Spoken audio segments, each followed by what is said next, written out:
Hello दोस्तों, मैं दिनेश चौधरी आप सभी का स्वागत करता हूं आपके अपने YouTube channel PSC by DC sir. इस चैनल पर हम निशुल्क शिक्षा के माध्यम से आप सभी को गाइड कर रहे हैं। सोशियोलॉजी हमने निशुल्क रूप से पढ़ना शुरू किया, लगभग 33 लेक्चर हम निशुल्क रूप से पढ़ चुके हैं। दूसरी यूनिट हमारी चल रही है जिसका एक बहुत महत्वपूर्ण टॉपिक साइबर अपराध आज हम पढ़ने वाले हैं। चलिए शुरू करते हैं। सबसे पहले भगवान श्री गणेश का नाम लेकर श्री गणेशाय नमः बोलते हुए और मेरे शिक्षक श्री सुरेश पटेल सर को याद करते हुए हम मूल बिंदु पर आ जाते हैं। हमने सिलेबस को अच्छे से याद कर लेना है। ये बार बार निवेदन, ये बार बार रिक्वेस्ट हम आप सब लोगों से करते हैं। दूसरी यूनिट हमारी चल रही है जिसमें हमारा टॉपिक है साइबर अपराध, अपराध का बदलता हुआ स्वरूप, और उसके अंतर्गत हमें पढ़ना है साइबर अपराध। चलिए शुरू करते हैं। देखिए, वैसे तो साइबर अपराध जो टर्मिनोलॉजी है, ये शब्दावली है, ये कंप्यूटर साइंस की है, विज्ञान की है, और विज्ञान का कोई लेना देना नहीं है समाज शास्त्र से। लेकिन फिर भी क्योंकि समाज में नए अपराधों या अपराधों के एक नवीन स्वरूप के रूप में साइबर अपराध सामने आए हैं, इसलिए हमें साइबर अपराध को समाजशास्त्र के नजरिए से पढ़ना है। यहां आप ये मत पढ़ने लग जाइएगा कि फिशिंग क्या होता है, क्रैकिंग क्या होता है, तो ब्लैक हैट हैकर क्या होता है, तो व्हाइट हैट हैकर क्या होता है, ये नहीं पढ़ना है। सामान्य रूप से समाज के परिप्रेक्ष्य में, मतलब समाज में साइबर अपराध किस कारण से, किस प्रकार से, कौन कौन से अपराध हो रहे हैं, उनका आंकड़ा क्या है, ये सब बातें हमें यहां पढ़नी होगी।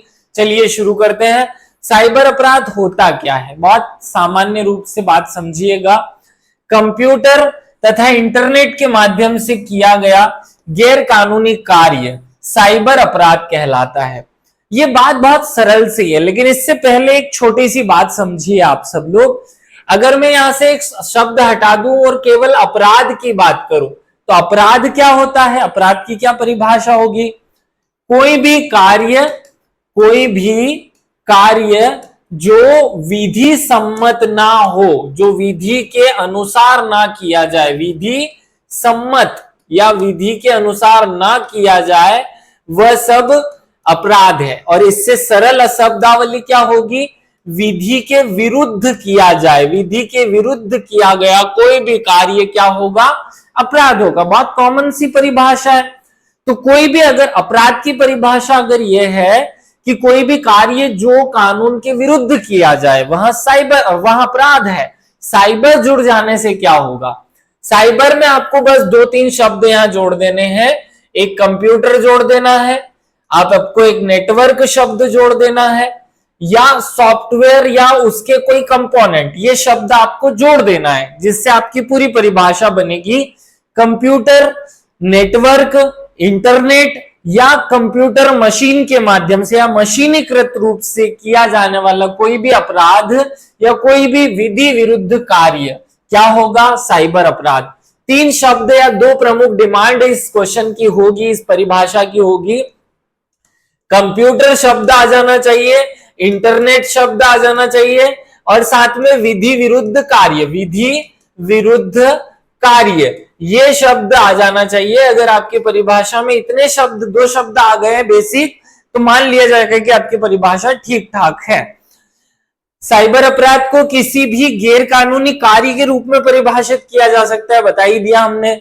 या जहां कंप्यूटर संचार उपकरण या कंप्यूटर नेटवर्क का उपयोग अपराध करने के लिए किया जाता है, उसे ही हम क्या कहते हैं? साइबर अपराध कहते हैं। 2-3 शब्द आपके, इनमें से कोई भी 2-3 शब्द आ जाए, कंप्यूटर आ जाए, इंटरनेट आ जाए, संचार के साधन आ जाए, इनके माध्यम से किया गया कोई भी कार्य क्या होगा? साइबर अपराध होगा। याद रखिएगा। आगे बढ़ते हैं। हमने परिभाषा समझ ली, क्योंकि हम समाज शास्त्र पढ़ रहे हैं, इसलिए समाज शास्त्र के परिप्रेक्ष्य में इसकी कुछ विशेषज्ञों के द्वारा परिभाषा हमें देखनी होगी। गार्डन एवं फोर्ड नाम के जो विशेषज्ञ हैं, वो क्या कहते हैं? साइबर अपराध वहां अपराध है जो कंप्यूटर की सहायता से अथवा कंप्यूटर नेटवर्क या हार्डवेयर के प्रयोग द्वारा होता है, वे सब क्या होते हैं? साइबर अपराध होते हैं। बहुत सरल सी परिभाषा है। हैकिंग इसका उदाहरण हो सकता है, फिशिंग इसका उदाहरण हो सकता है, साइबर स्टॉकिंग इसका उदाहरण हो सकता है। 2-3 उदाहरण आप जरूर लिखिएगा जब भी परिभाषा लिखे, उदाहरण से वो बात पूर्ण हो जाती है। इसलिए 2 नंबर के क्वेश्चन में कोशिश करनी है कि जहां हम उदाहरण लिख सके वहां सब जगह उदाहरण लिखने हैं। एक परिभाषा और देख लेते हैं। डॉन वी पार्कर की एक परिभाषा है, कोई भी वह अवैधानिक कार्य जिसे पूरा करने के लिए कंप्यूटर प्रौद्योगिकी या कंप्यूटर टेक्नोलॉजी का परिचालन विशेषज्ञ ज्ञान आवश्यक होता है, उसे हम साइबर अपराध कहते हैं। बहुत सरल सी, कॉमन सी, एक जैसी परिभाषा इसकी हमने 3 पढ़ ली। वह कोई भी अपराध जिसमें कंप्यूटर टेक्नोलॉजी का उपयोग किया, कंप्यूटर के ज्ञान का प्रयोग किया जाता है, वे सब साइबर अपराध कहलाते हैं, पार्कर ये कहते हैं। तो बड़ी कॉमन सी हमने परिभाषाएं देखी। अब हम इसकी विशेषताएं या इसके लक्षण देख लेते हैं। बहुत लंबा खींचने की आदत नहीं है मेरी टॉपिक को, मैं टू द पॉइंट चलने की बात करता हूं, क्योंकि देखिए अगर मैं साइबर अपराध पढ़ाने लगा तो ये इतना बड़ा टॉपिक है कि मैं आपको 4 घंटे पढ़ाते रहूंगा, आपका टॉपिक खत्म नहीं होगा। लेकिन क्योंकि हमारी मूल बात है सोशियोलॉजी, सोशियोलॉजी में हम इस टॉपिक को पढ़ रहे हैं, इसलिए उतना नहीं पढ़ना है जितना हमारे काम का नहीं है। हम वही पढ़े टू द पॉइंट जो हमारे परीक्षा में आने जैसा है। इसकी विशेषताएं, लक्षण देख लेते हैं। साइबर अपराध एक तरह का कंप्यूटर जालसाजी है। इसकी पहली विशेषता है कि कंप्यूटर से की जाने वाली जालसाजी है। इसकी प्रकृति अत्यधिक गुप्त और एकांकी होती है, क्योंकि कंप्यूटर से किया जा रहा है, किसी को पता ही नहीं चलता है, तो कंप्यूटर की जो प्रकृति है वो गुप्त एवं एकांकी होगी। साइबर अपराध को पकड़ना कठिन होता है। चौथी विशेषता होगी कि अपराधी कंप्यूटर प्रौद्योगिकी का उच्च ज्ञान आवश्यक होता है ऐसे अपराधों के लिए। और 5वीं विशेषता है वो प्रशिक्षित व्यक्तियों द्वारा ही किया जाता है। कोई भी अनगढ़ गंवार व्यक्ति इस काम को नहीं कर सकता, ऐसे अपराध को अंजाम नहीं दे सकता। बहुत छोटी सी 5 विशेषताएं हमने देखी। अगर आप चाहें तो इन 5 विशेषताओं को एक बार थोड़ा सा रट लीजिएगा, इस प्रकार के प्रश्न आने की संभावनाएं बनी रहती है। अब हम देख लेते हैं कि साइबर अपराध के उद्देश्य क्या होते हैं। देखिए साइबर अपराध के उद्देश्य 50 हो सकते हैं। हम बड़े स्तर से शुरू करके धीरे धीरे निचले स्तर पर आए। सबसे पहले हम विश्व में जो 2 देश हैं उनकी बात करें, फिर एक देश में जो 2 सरकार पक्ष और विपक्ष है उनकी बात करें, फिर एक कॉर्पोरेट संस्था से दूसरे कॉर्पोरेट या औद्योगिक घराने से दूसरे औद्योगिक घराने की बात करें, और फिर व्यक्ति या परिवार तक आए। इस तरीके से हमें निचले स्तर पर आना है।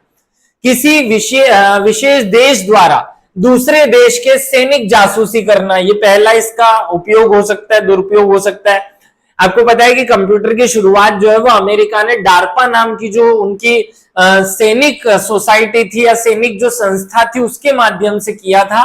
मूल रूप से इसका उद्देश्य सैनिक गतिविधियों का अंजाम देना था। तो पहला उद्देश्य इसका हमने लिख दिया कि सैनिक जासूसी करना, पहला कार्य हो जाएगा।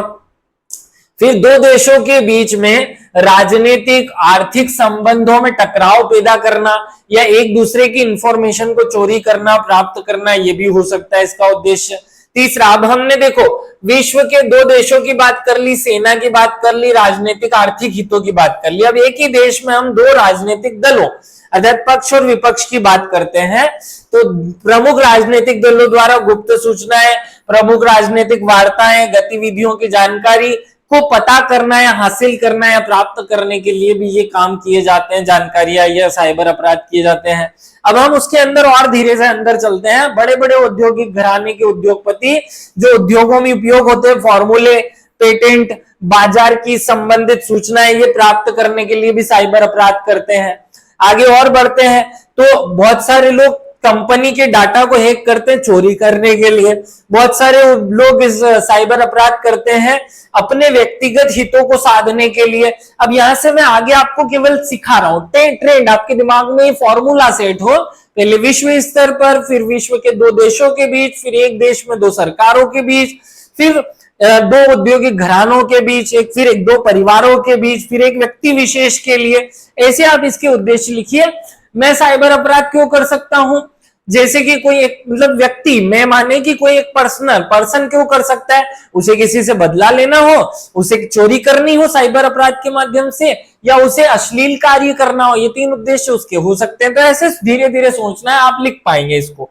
आगे बढ़ते हैं, साइबर अपराध के प्रकार। अब यहाँ फंसना नहीं है, बहुत अलग अलग तरीके से बहुत प्रकार के प्रकार हो सकते हैं। जैसे कंप्यूटर के प्रकार अलग अलग हो सकते हैं, मेन फ्रेम, मिनी हो सकता है, हाइब्रिड हो सकता है, या अलग अलग टाइप से हम उसे बांट सकते हैं, वैसे ही साइबर अपराध को भी बांटा जा सकता है। 2 नंबर में जो शब्दावलियां आ सकती है उन पर मैंने इसको डिवाइड किया है और वही मैं आपको बताऊंगा। सबसे पहले जो अपराध है, साइबर अपराध का पहला स्वरूप फिशिंग होता है।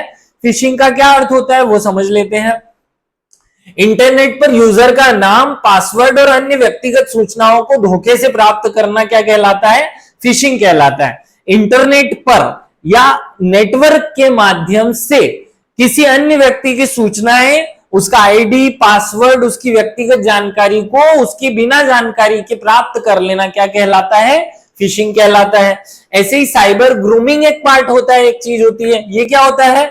किसी भी युवा बच्चे या लड़के लड़की को ऑनलाइन संबंध बनाना, ताकि उससे, इसलिए संबंध बनाना ताकि उससे यौन कार्य या लैंगिक कार्य या उससे जो सेक्सुअलिटी है इससे संबंधित उसकी चीजों को हम देख करके उसको हम किसी भी तरीके से उपयोग कर सके या उनका हम फायदा उठा सके, इसको कहते हैं साइबर ग्रूमिंग।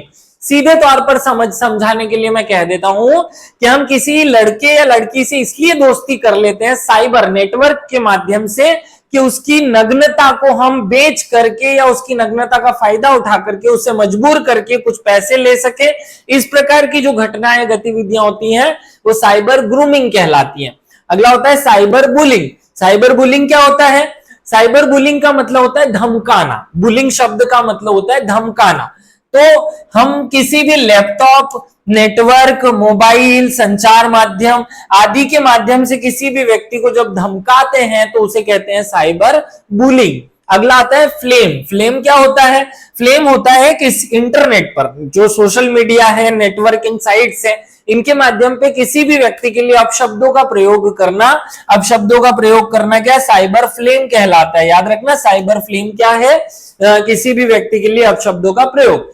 सेक्सटिंग, ये शब्द बहुत इंपॉर्टेंट है, याद रखिएगा। सेक्सटिंग क्या होता है? मोबाइल द्वारा सोशल मीडिया प्लेटफॉर्म पर किसी भी व्यक्ति को अश्लील फोटो दिखाना या उसकी फोटो या संदेश या ईमेल भेजना सेक्सटिंग कहलाता है। माने एक व्यक्ति द्वारा दूसरे व्यक्ति तक फोटो, संदेश या कोई भी सेक्सुअल जो चीजें हैं उनको फॉरवर्ड करना, उनको पहुंचाना सेक्सटिंग कहलाता है, जो कि एक साइबर अपराध है। आगे बढ़ते हैं। अगला साइबर अपराध का अगला टाइप है आइडेंटिटी थेफ्ट। आइडेंटिटी थेफ्ट शब्द का हिंदी में अर्थ होता है पहचान की चोरी। क्या होता है? पहचान की चोरी। तो जब यूजर की व्यक्तिगत पहचान जैसे यूजर आईडी, पासवर्ड या अन्य गोपनीय जानकारियां चुरा ली जाती हैं तो उसे कहते हैं साइबर थेफ्ट। क्या कहते हैं? Cyber theft. साइबर थेफ्ट बहुत कॉमन शब्द है। किसी व्यक्ति की पहचान को चुरा लेना या उसके रूप, उसका मुखौटा धारण करके उसके स्थान पर आप काम करो तो उसे कहते हैं साइबर थेफ्ट। अगला होता है डीडीओएस। ये बहुत फेमस शब्द है। डीडीओएस डिनाइबल ऑफ सर्विसेज कहते हैं, डिस्ट्रीब्यूटेड डिनायल ऑफ सर्विस। ये क्या चीज होती है? ये एक प्रकार का अटैक होता है।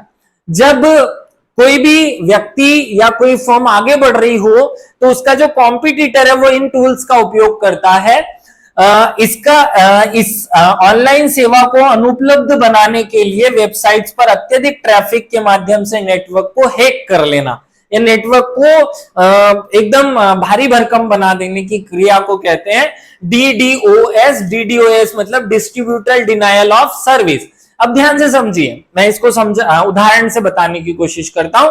2 कंपनियां हम मान लेते हैं, 2 कॉम्पिटिटर कंपनी, एक फेसबुक है और एक यूट्यूब है। अभी तो ये इनका कोई आपस में संबंध नहीं है, लेकिन हम एक उदाहरण के तौर पर समझने के लिए ले लेते हैं। एक फेसबुक या इंस्टाग्राम, फेसबुक या टेलीग्राम है और दोनों का एक दूसरे से बहुत अच्छा वाला कंपटीशन चल रहा है। अब फेसबुक चाहता है कि यार कुछ समय के लिए जो है वो यूट्यूब हैक हो जाए या यूट्यूब जो है काम करना बंद कर दे। तो अब फेसबुक क्या करेगा? 50,000 ऐसे रोबोटिक टूल बना लेगा, उनके माध्यम से यूट्यूब को अपलोड डाउनलोड करने में लगा देगा। तो जब YouTube की साइट पर एक साथ बहुत सारी फाइलें खुल जाएंगी या वो बहुत सारे लोग उसे यूज करने लगेंगे तो वो इनडायरेक्टली बहुत धीमी गति से चलने लग जाएगा, क्योंकि उसका जो सॉफ्टवेयर होगा वो एक निश्चित लोगों की संख्या को उपयोग करने के लिए बनाया गया होगा। ऐसी स्थिति में जब YouTube हैक हो जाएगा तो लोग जानबूझ करके दूसरी साइट यूज करने लगेंगे, इससे फेसबुक का अपने आप प्रचार होगा और दूसरी चीज का दूसरा प्रचार होगा। ये तो मैंने एक जनरल उदाहरण दे दिया क्योंकि आप सब लोग सोशल मीडिया के आदी लोग हैं, इसलिए मैंने ऐसा उदाहरण दिया। सामान्यतः इस चीज का उपयोग बहुत सारे कॉर्पोरेट संस्थाओं द्वारा किया जाता है, तो ऐसा अपराध भी DDoS कहलाता है। क्रैकिंग एक प्रकार का अपराध है, अनाधिकृत रूप से इंटरनेट की सुरक्षा को तोड़कर कंप्यूटर के नेटवर्क में या डेटा में या किसी उस व्यक्ति की जो सेव फाइल्स है उनमें घुस जाने को कहते हैं क्रैकिंग। फिर क्रैकिंग के भी अलग अलग प्रकार हो सकते हैं, बहुत सारी अंदर चीजें हैं, लेकिन आपको इसके अंदर नहीं घुसना है। हमें मूल रूप से सोशियोलॉजी में जितना यूज है इतना यूज था, मैंने आपको बता दिया। चलिए आगे बढ़ते हैं। हमें प्रश्न अगले वाले जो बनेंगे साइबर अपराध में कि भारत में साइबर अपराध के कारण क्या है, भारत में क्यों होते हैं साइबर अपराध। मूल प्रश्न तो यह है कि भाई भारत में साइबर अपराध होते क्यों हैं। चलिए देख लेते हैं। डिजिटल जागरूकता की कमी होना, हमारे देश में सबसे बड़ी जो बात है वो किसी भी प्रकार के अपराध के लिए वो डिजिटल साक्षरता की या कमी या साक्षरता या जागरूकता की कमी जो है वो मूल कारण है। दूसरा, प्रभावी कानूनों का अभाव, ये भी बहुत बड़ी समस्या है। हमारे यहाँ जो कानून है वो बहुत खतरनाक से बने हैं, लेकिन उनका इंप्लीमेंटेशन बहुत कम होता है या नहीं के बराबर होता है। साइबर अपराध के दायरे का अधिक विस्तृत ना होना, इसका दायरा जो है बहुत सीमित है। साइबर तकनीकी अधिकारियों और कर्मचारियों की कमी, हमारे यहाँ सरकार के पास ऐसे एक्सपर्ट लोग नहीं है जो फटाफट चीजों को पकड़ ले, ट्रेस कर ले और उन लोगों को जुर्म या उनको दंडित दोषी करार दे या उस प्रोसेस को बहुत जल्दी निपटा ले जो इस प्रक्रिया में शामिल है। साइबर अपराध से संबंधित शिकायत प्रणाली का बहुत अभाव है हमारे देश में। जैसे अगर किसी का फोन चोरी हो जाता है या किसी का फोन टेप हो जाता है या किसी फोन के साथ कोई अपराध हो जाता है, मान लीजिए किसी के फोन पे या पेटीएम से कुछ पैसे चोरी हो जाते हैं, निकल जाते हैं, तो ऐसे में आपको समझ ही नहीं है कि हमें कहां जाकर के शिकायत करनी है। बहुत फ्लुएंट, बहुत सरल, आसान तरीके होने चाहिए। एक मोबाइल एप्लीकेशन होना चाहिए या कोई फोन कॉल नंबर होना चाहिए, ऐसी बहुत सामान्य सुविधाएं हर व्यक्ति के पास होनी चाहिए, लेकिन हमारे देश में अभी इन सब चीजों का बहुत ज्यादा अभाव है। तीव्र तकनीकी प्रगति, हमारे देश में क्योंकि हमारा देश एक विकासशील देश है इसलिए तकनीकी प्रगति बहुत जल्दी जल्दी हो रही है और कंपैरेटिवली मतलब उसी कंपैरिजन में हम लोग उतनी जल्दी उसे अडॉप्ट नहीं कर पा रहे हैं। जैसे अभी हमारे यहाँ एआई आया, एआई आ तो गया लेकिन एआई का यूज क्या करना है वो किसी को नहीं पता। जो हैकर्स हैं वो इसका गलत मिसयूज ज्यादा से ज्यादा कर रहे हैं। जैसे अभी डीप फेक टेक्नोलॉजी आई, तो डीप फेक का यूज क्या करें किसी को नहीं पता, लेकिन डीप फेक का मिसयूज बहुत सारे लोग कर चुके हैं। आपने देखा होगा अभी कुछ दिन पहले प्रधानमंत्री नरेंद्र मोदी को डांडिया नाचते हुए दिखा दिया गया था, कुछ एक दो बॉलीवुड के एक्ट्रेस को न्यूड रूप में दिखाया गया था।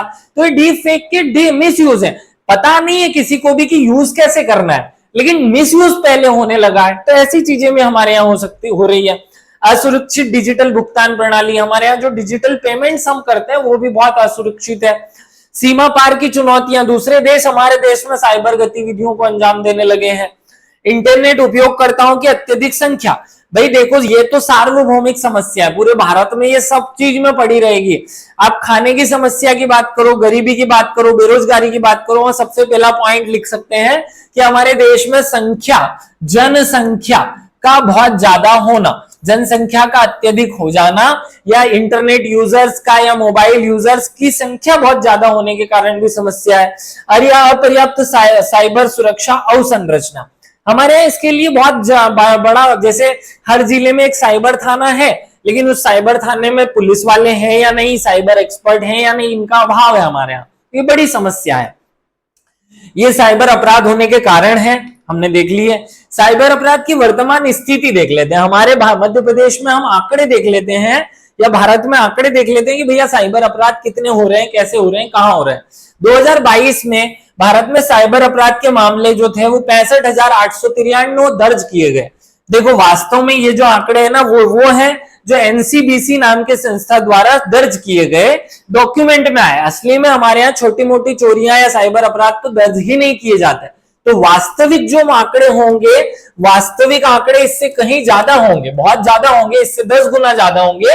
लेकिन वर्तमान में जो दर्ज किए गए मामले हैं उनकी संख्या 65,893 93 है, जो 2021 में 52,974 थे, अर्थात 24% जो है मामले दर बढ़ गए। सीधा सा अर्थ है कि 25% वृद्धि देखी गई है इन अपराधों में। आगे बढ़ते हैं, पंजीकृत मामलों में अधिकांश साइबर धोखाधड़ी के मामले 64% शामिल है। इसके बाद जबरन वसूली या यौन शोषण ऐसे मामले भी बहुत ज्यादा देखे गए। अर्थात ये कहा जा रहा है कि जो टोटल अपराध हो रहे हैं उसमें पंजीकृत अपराध अर्थात संस्थागत रूप से किए जाने वाली जो साइबर धोखाधड़ी है वो सबसे ज्यादा है। उसके बाद जबरन वसूली करना, यौन शोषण करना, ऐसे मामले भी अब हमारे यहां रजिस्टर्ड किए गए हैं।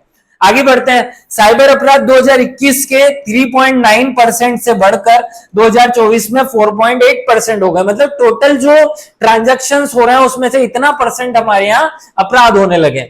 भारत में 2023 में सर्वाधिक जो साइबर अपराध हुए वो सबसे ज्यादा दिल्ली में हुए, उसके बाद चंडीगढ़ में हुए, उसके बाद हरियाणा में हो। तो तीनों एक दूसरे के साथ चिपके हुए शहर है। हमारी जो राजधानी है वहां सबसे ज्यादा अपराध हो रहे हैं भैया। उसके बाद सब सेकंड नंबर पे अपराधों की संख्या चंडीगढ़ और फिर हरियाणा। तो तीनों राज्य एक साथ याद रह जाएंगे। सबसे ज्यादा साइबर अपराध कहां होते हैं? दिल्ली में, दूसरे नंबर पर चंडीगढ़ में, तीसरे नंबर पर हरियाणा में। आगे बढ़ते हैं, हमने इसके डाटा को देख लिया, अब हम विश्व में इसकी स्थिति थोड़ी सी और देख लेते हैं। अप्रैल 2024 में जारी वर्ल्ड साइबर क्राइम इंडेक्स, यह हर साल एक जारी होने वाला इंडेक्स है। इसमें भारत का स्थान कौन सा है? भारत को 10वां स्थान मिला है। इसमें कौन सा स्थान है? भारत विश्व में 10वें स्थान पर है। सर्वाधिक साइबर अपराध रूस में होते हैं, दूसरे यूक्रेन में होते हैं, तीसरे चीन में होते हैं। अब ये देश भी एक साथ विश्व में मैप में अगर आप देखेंगे तो ये भारत का नक्शा है। भारत के नक्शे के थोड़ा सा ऊपर यहां पर पाया जाता है चीन, यहां पर पाया जाता है रूस और यहां यूक्रेन। तो पहले आपको रूस बताना है, फिर यूक्रेन और फिर चीन और फिर 10वें नंबर पे भारत का स्थान है। ये आपने 2024 का जो इंडेक्स है उसी को हमने सामने रखा है, क्योंकि वहां 22 के आंकड़े सबसे अपडेटेड थे इसलिए 22 का बताया, यहाँ 24 अपडेट हो गया इसलिए 24 वाला बता दिया।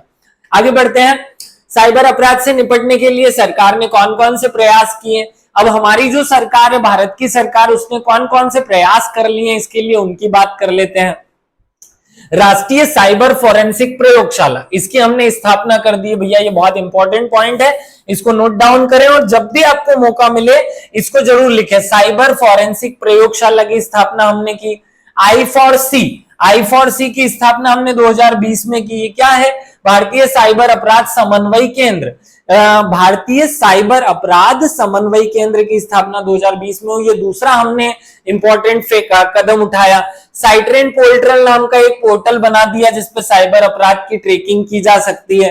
भारतीय कंप्यूटर और आपातकालीन प्रतिक्रिया दल अर्थात सर्ट-इन नाम का एक दल बनाया जो क्विक रिस्पॉन्स टीम के रूप में भारत में होने वाले साइबर अपराध की निगरानी करता है। उनकी देखरेख करके एक पुलिस टीम के रूप में काम करने वाली संस्था को सर्ट-इन कहा जाता है। हमारे याद रखना। साइबर सुरक्षित भारत, ये हमने एक योजना बनाई, सुरक्षित साइबर सुरक्षित भारत, ये पहल हमने एक योजना शुरू की। राष्ट्रीय साइबर अपराध रिपोर्टिंग पोर्टल बनाया जिससे महिलाओं और बच्चों के साथ होने वाले जो अपराध हैं उनकी रिपोर्टिंग वहां की जा सके, उनके आंकड़े को संकलित किया जा सके, इसकी मॉनिटरिंग की जा सके।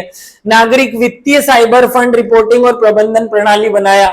संयुक्त साइबर समन्वय दल बनाया। ऐसे बहुत सारे हमने प्रयास जो है भारत में किए हैं जिनसे हम साइबर सुरक्षा बहुत ज्यादा अच्छे मजबूती से प्रदान कर सकें।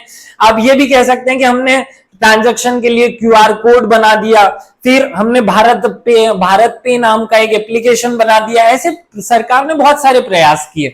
UPI बनाया, भारत पे बनाया, ये सब सेफ चीजें हैं, लेकिन फिर भी हमारे यहाँ अपराध जो है वो होते जा रहे हैं, बढ़ते जा रहे हैं। और आगे बढ़ते हैं, भारत में साइबर अपराधों से निपटने हेतु सरकार ने जो किया उसमें और चीजें जोड़ लेते हैं। महिलाओं और बच्चों के प्रति साइबर अपराध निवारण योजना बनाई गई। क्या बनाया गया?